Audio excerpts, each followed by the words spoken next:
Вітаємо відомого письменника Тімоті Снайдер, автора надзвичайної книги «The Bloodlands» про жорстокі злочини Гітлера і Сталіна. Mr. Snyder, welcome to Toronto. And my first question is about the general atmosphere and the creative artistic world, and certainly in certain parts of the academic world, it's definitely not okay to be a Nazi, but it's sometimes cool even to be communist. Why did you decide to work upstream in this regard? Well, first of all, thank you for the compliment. Going against the mainstream is usually a good way to go, at least to start. But I'd like to stress that I didn't write this book really to be against anything. I started out from the very simple premise that what I was concerned with was killing, political killing. And the book started from the observation that most of the political killing, either by the Nazis or by the communists, took place in a relatively short period of time, 1933 to 1945. And in a relatively compact bit of territory, which is what I call the Bloodlands, between the Baltic and Black Seas, between, let's say, Poznań and Smolensk. And this means that on these very divisive political questions about National Socialism or about communism, I'm taking a slightly different view. I'm starting with the people who were killed. And therefore, it's not, at the beginning, it doesn't matter to me how they were killed. I first noticed that so many of them were killed. And then I start to try to explain the policies. And of course, the first policies that kill a large number of people are the Stalinist ones. The first five-year plan and the associated famine in Ukraine. The Great Terror of 1937 and 1938. In the 1930s, Stalin killed far more people than Hitler. But then as the book proceeds, we move to the moment of cooperation between the two of them, and then on to the mass crimes of National Socialism. Mr. Snyder, we understand now the general premise of your thinking, but what is the approach that you take in the actual book, and the way you present it and the way it's read? This for me is a book which is about humanity. It's about a tremendous human loss. It's about the loss of these 14 million people, and it's an attempt to explain why they were all killed and how it could be that policy could bring about these deaths and how people could participate in policies which brought about these deaths. So it is a book about the Holodomor, and it's a book about the terror, and it's a book about Katyn, and it's a book about the German starvation of Soviet prisoners of war, and it's a book about the Holocaust. But it's not about those things in isolation. It's about each of them as a stage or as a part of an overall catastrophe. So I'm concerned with Soviet policies, and I'm concerned with German policies. But above all, I'm concerned with the territory where they were at their worst, which is the zone between Berlin and Moscow. Sometimes Soviet policies were more or less independent, sometimes German ones were more or less independent, but sometimes they interacted or in one way influenced each other, and I'm concerned about that too. Mr. Snyder, in terms of the research that's needed for this book, what kind of archives and where did you find these archives for this preparation of this book? Yeah, that's a terribly important question. This is a book which could not have been written 20 years ago. And the obvious reason for that is that we have learned so much about the Soviet Union in the last 20 years. We've learned a tremendous amount about the subjects that are important to me in the first chapters, namely the famine in Ukraine and the terror. But interestingly, the opening of the archives in Eastern Europe is tremendously important for understanding Nazi Germany. Why is that? It's because the Germans actually committed almost all of their atrocities in Eastern Europe, in lands that fell behind the Iron Curtain after the war. So when the Iron Curtain falls and researchers begin to penetrate into Eastern Europe, they learn about the Soviet system, but also they learn about the Eastern Front. They learn about German crimes as well. And so a book which is focused in Eastern Europe, as this one is, it needed archival access, not just for the Soviet material, but also for the German. Now, I myself have done a fair amount of archival research, and it appears in this book. But I would stress that no one could do all the archival research for a synthetic book like this. This book depends very much on the work of colleagues, Ukrainian colleagues, but also Polish colleagues, Russian colleagues, German colleagues, West European and American colleagues. We've all made a lot of progress on these individual events. What I was trying to do was bring together what we've learned into an overall account. Now, in terms of the analysis of the progress of history of the time that you've been studying, is it possible to say that Hitler learned from Stalin? And is it possible also to say, in a parallel way, that if the atrocities of Stalin had been either stopped or let's say didn't happen, that maybe Hitler's actions wouldn't have happened? Is there possibility to make that kind of a conjecture? Yeah, it's very complicated. Let me start with the first question. Did Hitler learn from Stalin? In the past, when people have tried to make arguments linking Hitler and Stalin, it's usually been in that form, that Stalin came first and therefore Hitler must have learned something. And François Furet, for example, who wrote a wonderful book called Le Passé d'une Illusion, he stresses arguments of that kind. For me, that's actually not very important. I think Hitler may have learned a bit from Stalin and Stalin from Hitler, but the truth is they didn't know very much about each other. So the whole Great Terror, for example, we now understand what it was. But in 1937 and 1938, it looked like a purge of the top ranks of the Communist Party. Even in 1956, after Khrushchev gives the secret speech, it looks like that. But in fact, it was a mass action directed at peasants and workers and national minorities. That's horrible. Stalin carried out the first ethnic mass shootings in interwar Europe, not Hitler. But the thing is, Hitler didn't know that. So Hitler couldn't have learned it from Stalin. What I'm interested in more is our interrelationships which are political and visible. So for example, it's clearly the case that Stalin helps Hitler to begin the Second World War. Hitler wants the war and Stalin doesn't want the war, but the war begins with the Molotov-Ribbentrop Pact and the joint invasion of Poland. That leads to terrible things in Poland, but it's also the beginning of the Second World War. So if we think the Second World War is a tragic event full of individual atrocities, we have to remember that it started the way that it started. Also, war itself is a form of interaction. And both sides were fighting this war in terribly brutal ways. The Germans worse, but the Soviets also in terribly brutal ways. And you can see moments in the war where even though they're enemies, the Germans and the Soviets are influencing each other. So for example, every Pole will say, and they're right, that during the Warsaw Uprising, the Soviets encouraged the Poles to resist and then didn't help them while the Germans killed more than 100,000 civilians. Or in Belarus, hundreds of thousands of Belarusian civilians were killed by the Germans, but they were killed partly because Soviet partisans were encouraging an uprising, and the partisans were directly provoking these reprisals. Or if you think of the Gulag, in 41, 42, 43, those are the most lethal years of the Gulag.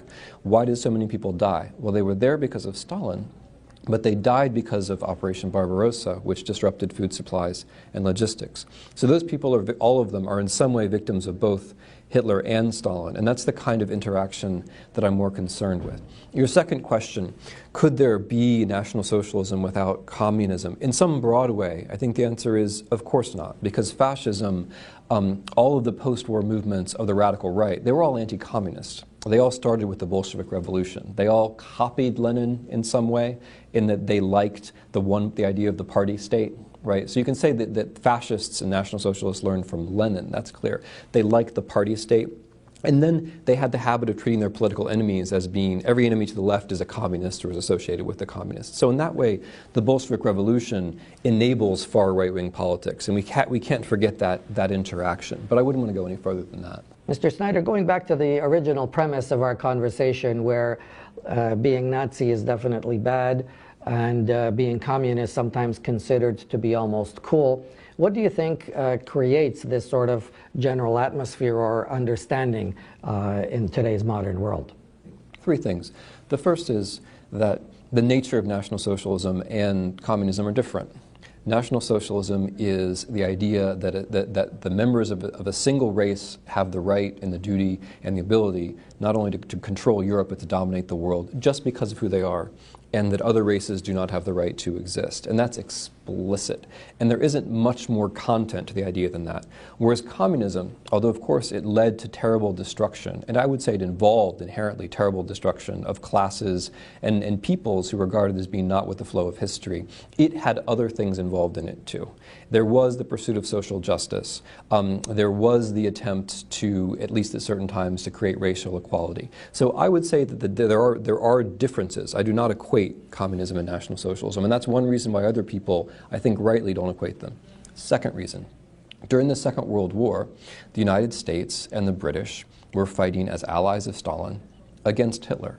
And that has a very powerful effect. It makes it very hard for us to think of our ally as being a criminal, which of course he was. When we entered the Second World War, Stalin's regime had killed more people than Hitler's regime at that point. During the war, that changed, and the Germans passed the Soviets. But that's not an easy way for Americans or British or Canadians, for that matter, to remember the war. We don't like to remember that we allied with one tyrant to defeat another. We want a story of good and evil. And because the worst crimes of Stalinism were right before our alliance with Stalin's Soviet Union, those things were blurred out. And it's not just a matter of looking away. Hollywood during the war made films which marginalized or downplayed quite significantly Stalin's crimes. The third reason is that whereas Hitler's Germany was defeated in 1945, Stalin's Soviet Union was victorious, and it continued to exist for another couple generations. And so it had the glory of victory, and also it had the ability to draw in millions of people simply because it continued to exist. And that's a kind of boring explanation, but I think it's very true. Nothing discredits like war. Nothing gives credibility like victory. And the simple fact that the Soviet Union continued for a very long time means that it was able to draw in generations. And there are still people who, were associated with the Communist Party who are with us, whereas people who are associated with National Socialism, for the most part, are not. Mr. Snyder here, I don't know if this belongs to this topic or not, but we understand right now that during the Yalta Conference, as a result of the fact that the Soviet KGB was extremely good at penetrating American top levels, and they knew everything what the Americans were thinking. Is it possible that there was some pivotal moment that it's Soviet intelligence that in any way suggested or created the fact that the United States fought Germany as opposed to the Soviets? Is there anything in archives? No. Nothing like that. No. I mean, that's a really interesting question, because it gets to why the U.S. did enter the war, which is very different from how we remember entering the war. We remember that we entered the war because we were on the right side, and we wanted to save the peoples of Europe, and especially the Jews. And in fact, the U.S. entered the war for very different reasons, having to do with power concerns, having to do with Japan, and having to do with a felt alliance with Britain. And those motives in 1940-41 are very different from our memories, which is of course true for everyone. That's always the case, that memory is different from history. But no, I don't think that had anything to do with it. The scenario, think about it this way. The scenario for the U.S. entering any war in Europe was fairly remote. It was an isolationist country. Roosevelt had to work very hard to get us to fight any war. The scenario for the U.S. fighting the Soviet Union in the 30s or 40s is totally unthinkable. I'm not sure what would have to happen, but it would have to be something which just defies the imagination. Mr. Snyder, when we did an interview with director Snor in relation to the movie The Soviet Story, we received some static even from academics at University of Toronto in relation to presenting that story. Do you yourself receive any static in terms of the content and presentation in your book? I'm concerned with killing policies. And the two regimes are sometimes similar in their killing policies. Sometimes they're different. Sometimes they influence each other, and sometimes they don't. The big puzzle which has to be explained is why so much of their killing happened in the lands between. And I think that has something to do with their own plans for development, but also just for the simple fact of geography, that this was an overlapping zone of power. But mine is not a book which equates Nazi Germany and the Soviet Union. I certainly don't equate Nazi Germany and the Soviet Union. Now, that said, there are people who think that if you write any kind of history of the two of them, that means you must be comparing. And if you're comparing, you must be saying the same. So there are people who have that kind of reaction, that instinctive reaction, that I must be doing something wrong. But I don't have that reaction from people who have actually read the book. Interestingly, and I like to think encouragingly, all sorts of people who have all kinds of commitments, ethnic, political, and otherwise, who have read the book, like the book. And I like to think that the book allows people who know something about one event, let's say the Holodomor, for example, to find their way into a larger story. I think that's true of people who know something about Ukrainian history. I think it's also true of people who know something about Polish history or Belarusian history, or above all, Jewish history. That's been the way that it's read, that it's taking these events which have been seen as separate and putting them together as much as they can be put together without pushing it too far. That's been the chief reaction so far. So I'm ready for arguments and I'm happy to have them, but the reaction of the book thus far has been remarkably peaceful. territory, which is what I call the Bloodlands, between the Baltic and Black Seas, between, let's say, Poznań and Smolensk. And this means that on these very divisive political questions about National Socialism or about communism, I'm taking a slightly different view. I'm starting with the people who were killed. The general atmosphere in the creative artistic world, and certainly in certain parts of the academic world, it's definitely not okay to be a Nazi, but it's sometimes cool even to be communist. Why did you decide to work upstream? Concerned with was killing, political killing.